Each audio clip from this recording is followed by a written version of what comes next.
Xin chào, lại là tôi, Ngốc của Ký Thức Dạo. Ở phần 2 của series Một Điếu Thuốc, tôi đã nói về nốt thăng đầu tiên trong sự nghiệp khởi nghiệp của mình qua một kế hoạch kinh doanh bán hoa ngày 20 tháng 11. Sau sự kiện đó, tôi đã tích góp cho mình số vốn đầu tiên là 3 triệu đồng. Sau khi đăng tập 2, tôi nhận thấy trong video thứ hai có rất nhiều comment của các bạn gửi về với những câu hỏi như sau.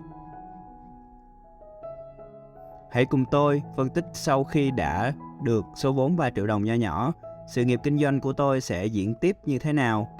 Nó liệu lại là một nốt thăng hay sẽ là một nốt trầm buồn?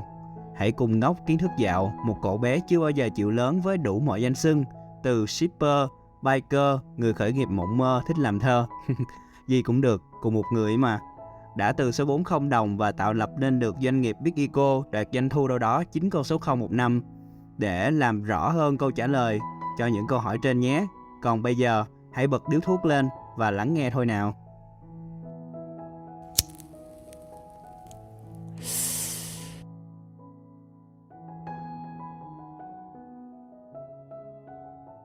Sau khi đạt 3 triệu đồng đầu tiên, cuộc sống đại học của tôi cũng trôi nhẹ như bao nhiêu bạn sinh viên khác.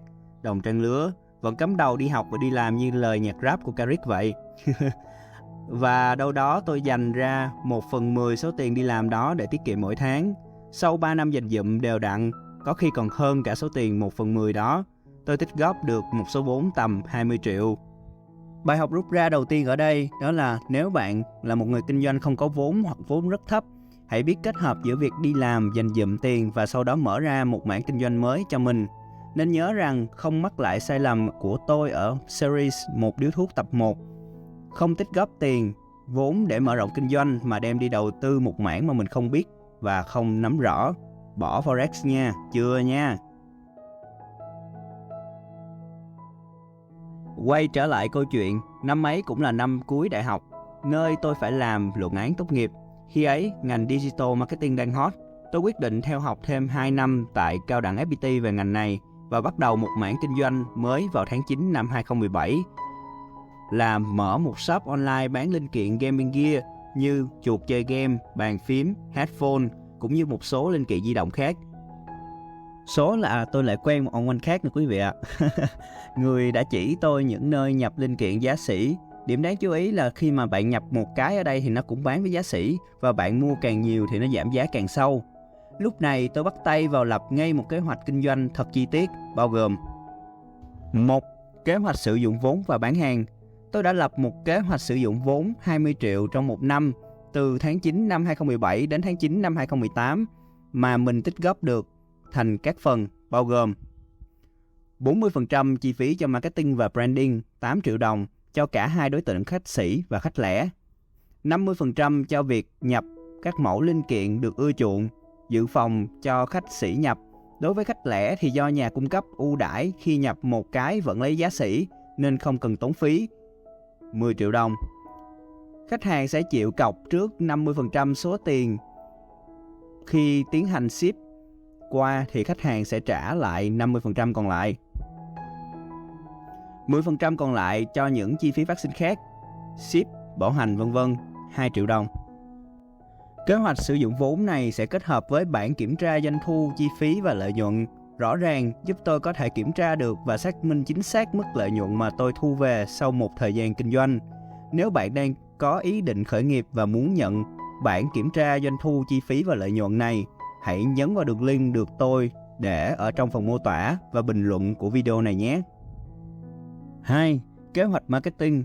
Tôi quyết định chia ra 2 tệp đối tượng bán hàng. 1. Tệp khách hàng bán sỉ. Chiến lược lúc đó của tôi là nghiên cứu thật kỹ các quán net hoặc shop phụ kiện điện thoại mới mở ở toàn thành phố Hồ Chí Minh hoặc các tỉnh lân cận qua hình thức phân tích SWOT được tôi đề cập trong clip Một Điếu Thuốc ở tập 2 và đang được hiển thị trên màn ảnh. Tôi xác định đây là tệp khách hàng lớn của tôi nên đã chi 70% chi phí marketing vào nó, tương đương với 5.600.000 đồng trong 12 tháng. Đồng thời, nghiên cứu giá nhập và giá bán phù hợp cho họ qua chiến lược 4P trong marketing của mình. 4P trong marketing là gì?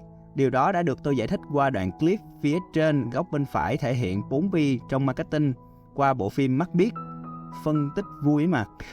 của đội ngũ kiến thức dạo cùng một số bài viết về 4B và 7B trên kênh blog của kiến thức dạo sẽ được tôi để ở trong phần mô tả và bình luận của video này. Cụ thể, trong kế hoạch kinh doanh Big E Gear lần này, 4P trong marketing của khách hàng sĩ sẽ là: 1. Product, linh kiện gaming gear bao gồm chuột, bàn phím, headphone, lót chuột vân vân, cũng như một số linh kiện di động khác. Vì vốn ít nên tôi không chủ động bán các linh kiện có giá trị cao như màn hình, CPU, card đồ họa, trừ khi khách hàng yêu cầu và họ phải cọc trước 50% chi phí để khi tôi đi lấy hàng và có ký thỏa thuận đàng hoàng.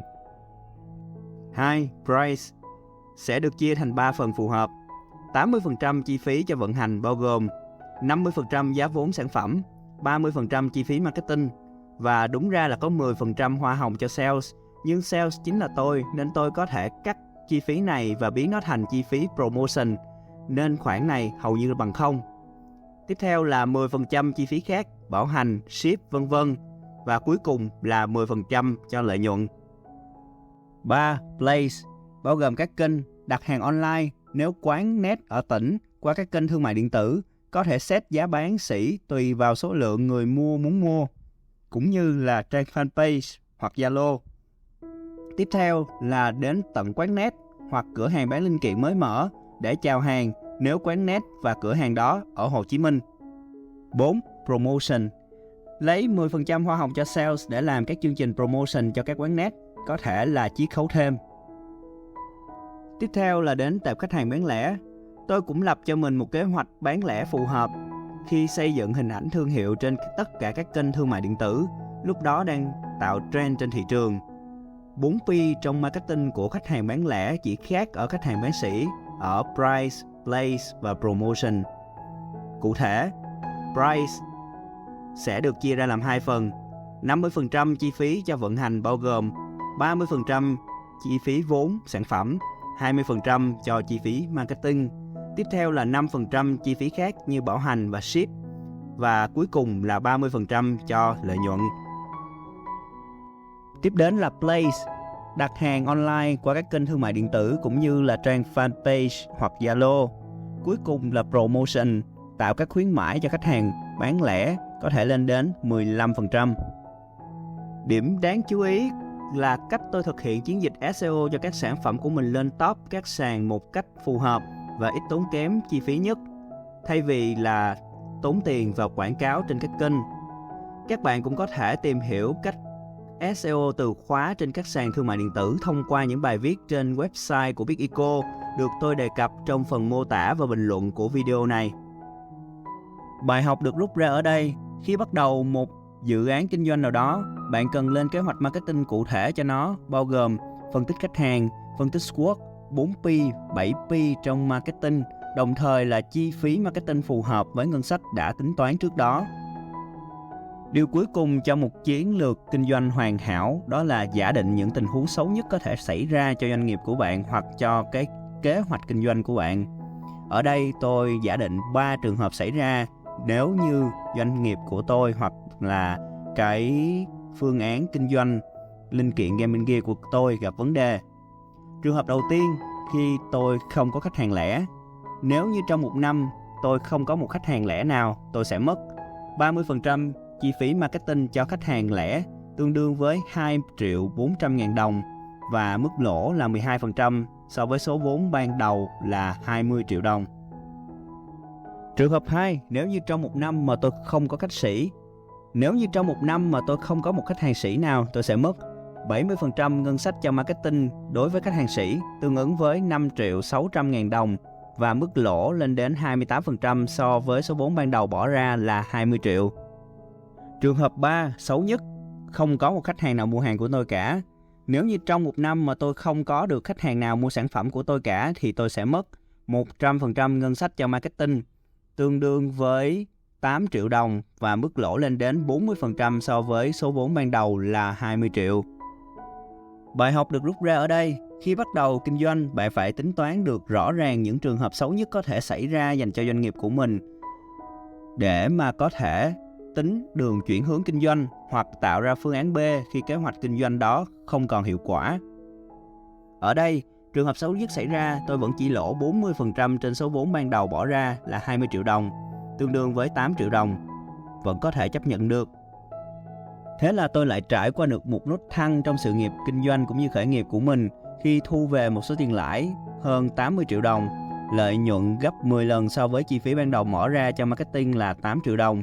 Trong số đó, 80% đến từ lượng khách hàng sỉ, điều mà tôi dự đoán trước. Vậy là tôi đã đạt được cột mốc 100 triệu sau 4 năm bước đi trên con đường khởi nghiệp của mình với số vốn bỏ ra ban đầu hầu như bằng không. Đến đây thì điếu thuốc trên tay của bạn đã tàn chưa? Tôi xin phép rít một hơi cuối cùng và dập thuốc, nhưng hy vọng rằng chuỗi ngày thăng trong sự nghiệp kinh doanh của tôi sẽ không lụi tàn như điếu thuốc này. Nếu bạn muốn có thêm những kiến thức về kinh doanh và khởi nghiệp, hãy subscribe kênh YouTube Kiến Thức Dạo Channel. Còn bây giờ, xin chào và hẹn gặp lại.